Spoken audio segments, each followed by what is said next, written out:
Baik, Assalamualaikum warahmatullahi wabarakatuh.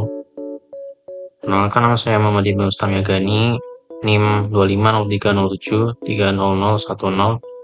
Di sini saya akan menjelaskan materi tentang statistika yaitu general linear model. Tentu saja pada pembahasannya. Baik, apa itu GLM? GLM atau General Linear Model adalah kerangka statistik yang menyatukan berbagai metode analisis linear dalam satu formulasi matematis. Model ini juga menuliskan variabel dependent sebagai kombinasi linear dari variabel independen ditambah dengan error. Jadi untuk model ini tuh variabel terikatnya itu sebagai variabel dependent dan variabel bebasnya itu sebagai variabel independen. Dan keduanya itu saling berkombinasi secara linear. Misalnya dari komponen GLM itu ada 4. Yang pertama ada dependent variable, yaitu variabel yang terikat dari beberapa nilai yang dipengaruhi oleh variabel bebas yang kita gunakan pada proses pengambilan data. Kemudian yang kedua ada independent variable, variabel bebas yang mempengaruhi variabel terikat. Jadi untuk independent variable itu adalah variabel bebas yang sangat mempengaruhi hasil akhir dari variabel terikat yang akan divariasikan berdasarkan data yang kita dapat. Dan yang ketiga ada covariat, yaitu variabel tambahan yang dikontrol. Jadi ini variabel kontrol ya, dari suatu percobaan. Dan yang keempat ada error atau residual. Ini merupakan selisih dari antara nilai observasi dengan nilai prediksi model. Selanjutnya ada formula dan cakupan GLM. Formula matematis yang digunakan biasanya memiliki persamaan, yaitu Y sama dengan XB plus U. Yang dimana Y merupakan variabel dependent atau variabel bebas, dan X sebagai matriks variabel independent, yaitu matriks dari suatu variabel independen juga, dan B merupakan koefisien yang diestimasi, dan U merupakan error. Kemudian selanjutnya cakupan dari pembahasan dari general linear model itu ada 5. Ada 5. Yang pertama ada regresi linear, yang kedua adalah ANOVA atau analisis variabel, yang ketiga ada ANCOVA atau analisis covariat, kemudian yang keempat ada MANOVA atau multivariable dari ANOVA, kemudian yang kelima ada MANCOVA, yaitu multivariable dari ANCOVA. Selanjutnya yaitu tujuan GLM.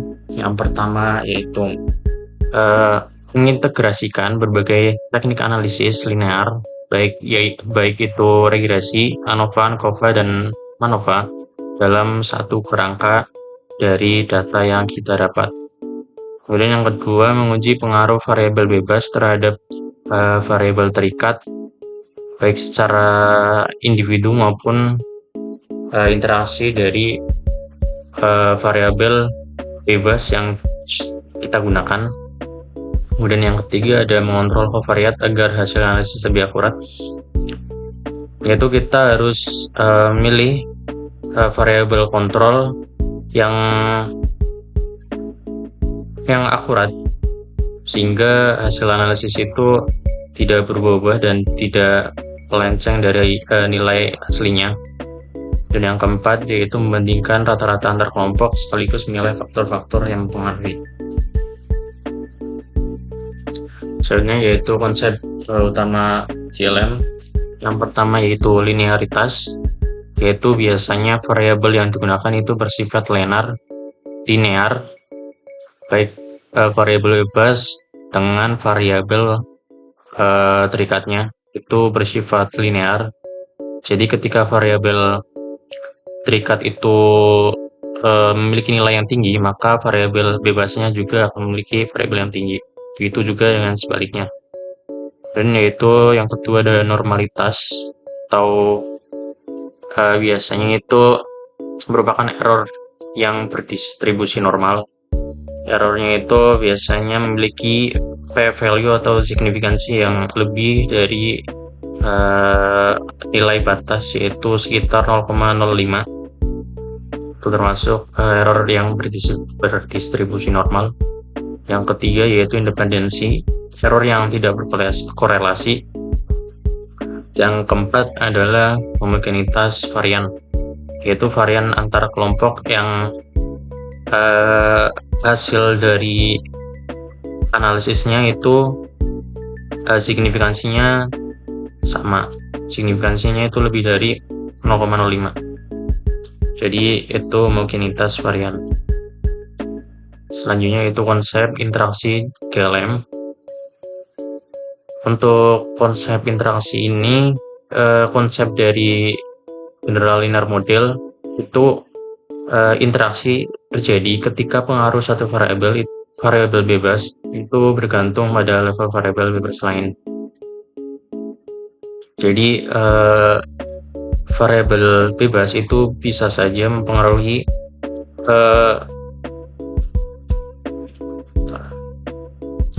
jadi variabel bebas itu bisa mempengaruhi satu sama lain dari variabel bebas yang kita pakai. Kemudian contohnya, contoh dari konsep interaksi GLM ini yaitu pengaruh jenis kemasan terhadap kadar vitamin C berbeda tergantung suhu penyimpanan. Dan juga variabel terikatnya bergantung pada variabel bebas, baik itu variabel bebas yang kita kombinasikan antara keduanya maupun variabel bebas yang tidak saling terikat. Kemudian dalam SPSS juga digunakan dalam memasukkan kombinasi variabel bebas. Ini sudah saya jelaskan tadi. Jadi kombinasi variabel bebas itu sangat juga berpengaruh dalam menentukan nilai variabel terikatnya. Kemudian kelebihan GLM itu yang pertama fleksibel, karena dalam penggunaan GLM ini bisa mencakup regresi ANOVA, ANCOVA, dan MANOVA dalam satu kerangka data. Dan yang kedua yaitu interaksi dari penggunaan GLM ini itu mampu menguji pengaruh variabel bebas secara bersama-sama dan hasilnya itu interaktif. Dan yang ketiga yaitu kontrol variat. Penggunaan GLM ini itu dapat mengendalikan variabel variabel tambahan agar hasil dari variabel terikatnya itu lebih akurat. Kemudian dukungan software, karena penggunaan GLM ini tersedia di beberapa software atau perangkat lunak. Biasanya itu di SPSS, kemudian ada bahasa R dan SAS atau System Analysis System, Statistik Analysis System, dan software statistik yang lain. Kemudian kelemahan GLM itu yang pertama ada asumsi ketat, ya karena penggunaan GLM ini harus memenuhi normalitas, independensi, dan homoskedastisitas atau homogenitas. Yang kedua yaitu sensitif terhadap multikolinearitas, yaitu di mana korelasi tinggi antar variabel bebas membuat interpretasi itu sulit dalam menentukan hasil penggunaan GLM. Dan yang ketiga kompleksitas interpretasi. Jadi penggunaan GLM ini semakin banyak variabel yang digunakan dan semakin banyak interaksi yang digunakan, maka semakin rumit juga hasil analisis yang akan dihasilkan dalam satu kerangka data. Kemudian yang keempat, keterbatasan distribusi. Jadi penggunaan GLM ini sangat tidak cocok untuk data non-normal, ya sehingga perlu GLAIM sebagai alternatif tambahan. karena untuk penggunaan data yang cukup banyak. Itu selanjutnya yaitu uji asumsi pada SPSS pada penggunaan GLM. Itu yang pertama, normalitas itu biasanya pakai uji Shapiro-Wilk atau Kolmogorov-Smirnov, yang dimana hasil dari signifikansinya kalau melebihi 0,05 itu merupakan data yang normal. Kemudian ketika nilai signifikansinya itu kurang dari 0,05 itu merupakan data yang tidak normal. Kemudian yang kedua, uji homogenitas biasanya menggunakan Levin test atau uji Levin. Jika signifikansinya itu lebih dari 0,05, maka data yang dihasilkan itu merupakan data homogen. Dan jika nilai signifikansinya kurang dari 0,05, maka data yang dihasilkan merupakan data yang bukan homogen. Yang ketiga yaitu uji independensi, dan biasanya ini digunakan menggunakan Durbin Watson test atau uji Durbin Watson. Jika nilai suatu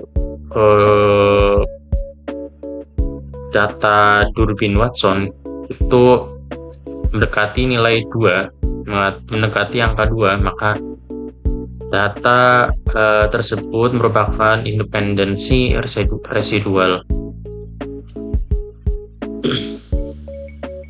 Selanjutnya, jenis-jenis analisis GLM. Yang pertama, univariate GLM, yaitu satu variabel dependent untuk beberapa variabel bebas. Yang kedua yaitu multivariate GLM, itu merupakan lebih dari satu variabel dependent, jadi variabel terikatnya itu lebih dari satu. Kemudian yang ketiga, repeated measure GLM, data yang diukur itu berulang pada subjek yang sama. Jadi subjek yang sama tapi data yang diukur itu bisa berulang kali. Dan yang keempat, yang terakhir yaitu mix model, itu menggabungkan efek tetap, fix, dan acak random, itu biasanya pada repeat measure dan antara univariate dan multivariate. Baik, selanjutnya saya akan menjelaskan cara untuk penggunaan SPSS. Jadi data yang kita dapat dari suatu percobaan, saya menggunakan data pada tugas yang pertama, dimana ini merupakan pengaruh jenis kemasan, suhu, dan lama simpanan pada penentuan kadar vitamin C. Ini merupakan data pengulangan sebanyak 3 kali, dan total dari variabel bebasnya itu ada sebanyak 15. Data ini kita masukkan pada SPSS.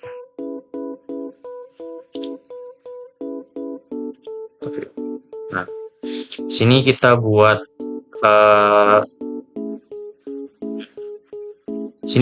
menurun, karena kalau kita membuat ke samping maka akan terbaca menjadi variabel bebas yang lain. Jadi kita gunakan untuk menurun begini. Jadi total itu sebanyak 45 kali data. Kita lanjut saja langsung pada variable view. Ini kita namakan untuk dari variabelnya sendiri, kita namain sesuai dengan apa yang kita ujikan. Dan tipenya kita pakai numerik. Sebenarnya ini bisa pakai yang string, cuman sudah sama aja sih, string sama numerik. Kita pakai numerik aja, dan width-nya kita tetapkan yang sama seperti sebelumnya. Kemudian pada measure ini pada variabel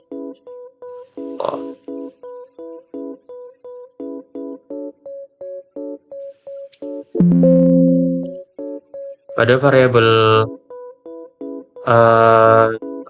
bebas kita tetapkan nominal, sedangkan pada variabel terikat kita tetapkan scale, dan ini merupakan inputan. Kita balik ke data view. Ini kenapa data view yang gini ya? Oh ini.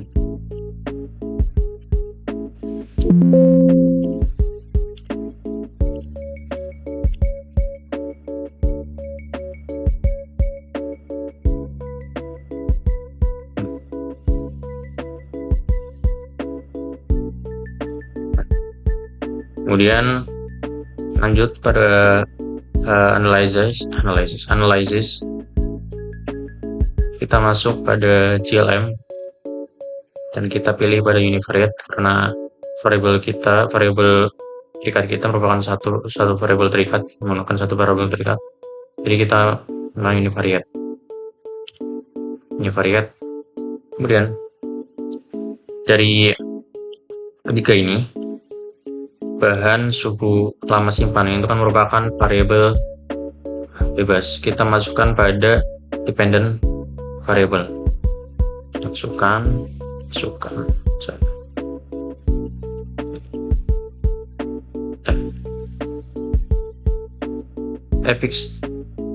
Kita masukkan ke fix factor.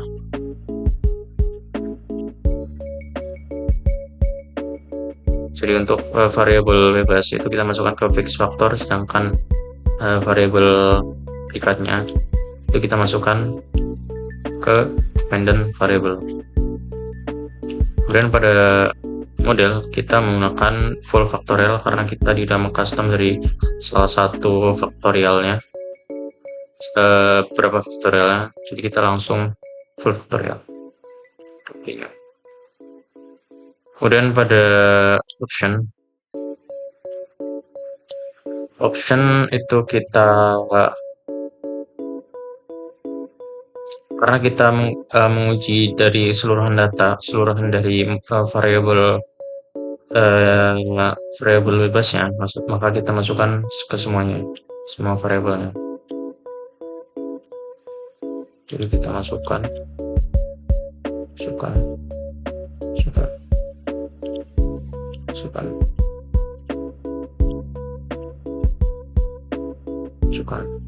Nah, dan yang kita pada display kita harus mencentang yaitu descriptive statistic, estimate of effect size, observed power, homogeneity test,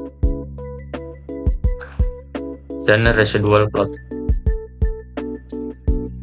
Kita menggunakan signifikansi levelnya 0,05 sesuai dengan teori yang sebelumnya. Jadi ketika signifikansi levelnya itu 0,5, maka confidence intervalnya itu sekitar berkisar antara 95%. Lanjut, kita pencet continue. Kita langsung saja pada hasilnya. Ini merupakan hasil dari analisis menggunakan SPSS pada data yang kita dapat. Tertera di sini pada descriptive statistik itu menerangkan bahwa nilai mean dari seluruh data atau nilai rata-rata di semua data itu tertampil pada di sini. Ini sebanyak 50, 46, 42, 46 dan seterusnya. Itu nilai rata-rata dari beberapa data dari sini. Suhu, lama simpanan itu hasilnya berapa. Itu dan tertampil di sini juga ada standar deviasi dari masing-masing variabel juga. Selanjutnya pada signifikansinya satu sih. Oh iya bener. Selanjutnya pada Levine test atau uji Levine.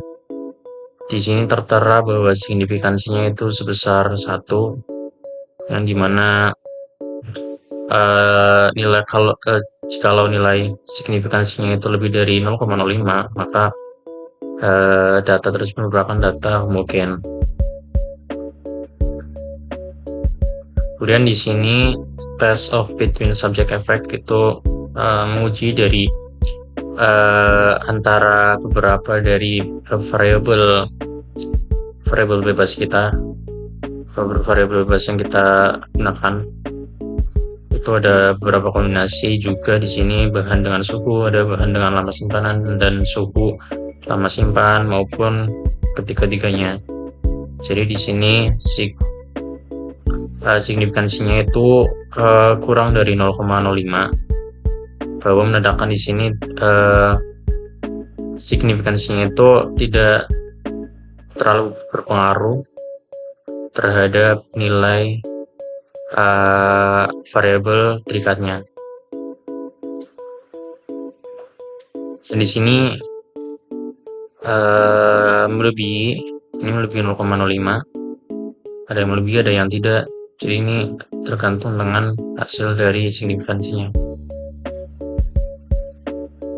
Sini juga ada nilai rata-ratanya tertampil, dan ini ada standar errornya, ada mean difference juga, ada signifikansi juga dari penggunaan beberapa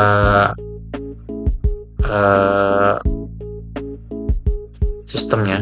Ada menggunakan 2K, HSD, ada Bonferroni.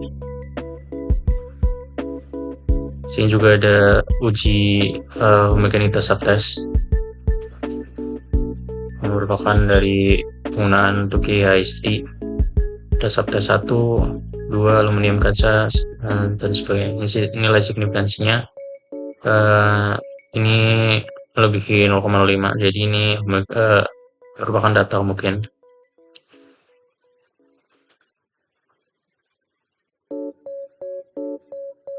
Ini ada multiple comparison juga untuk variabel suhu, juga pada variabel suhu, lama simpan, kemudian subtest pada lama simpan, dan sebagainya.